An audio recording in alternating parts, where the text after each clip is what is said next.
नमस्कार। वर्तमान तो रज सरीगला। समस्त निज निजर वर्किंग प्लेस को फेरी जाइए, निज कम फेरी जाइए। तो मुझे मोर प्रेगनेंसी सीरीज को फेरी आसी। आज मु डिस्कसन करने को चाहूँगी ये प्राइमस्टर भितर जहाँ भी प्रेगनेंसी भितर आम एंजाइटी फ्री केमती रहा, स्ट्रेस फ्री केमती रहा, खुशी केमती रहा बोली।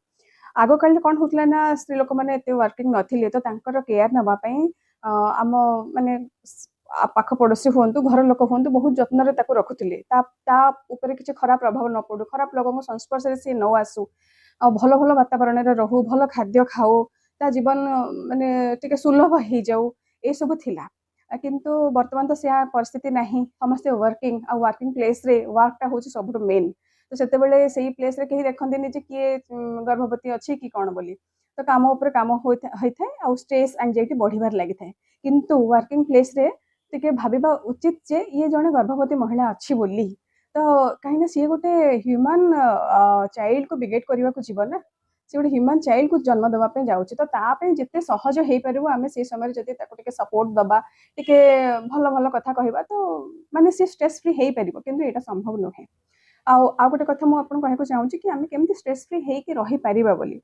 जदि आप मंत्र उपर विश्वास रखुता इंडियन लोक आम हिंदू लोक, तो किसी मंत्र उपर आम विश्वास थाए कि हाँ यार प्रभाव अच्छी बोली।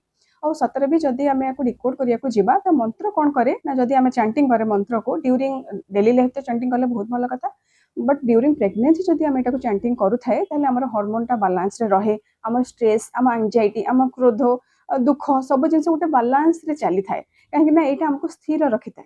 तो मुझे कौन करी ना मोर प्रेगनेंसी समय एक्चुअली कनसी पूर्वर मु गायत्री को जप करी। गायत्री देवी बा गायत्री मंत्र आमर सांसारिक लोक मानी विश्वामित्र ऋषि तैयारी कर। गायत्री कौन करती ना गायंताम त्रायते इति गायत्री, माने जी यहाँ उच्चारण करें सी प्रोटेक्ट करती, रक्षा करती।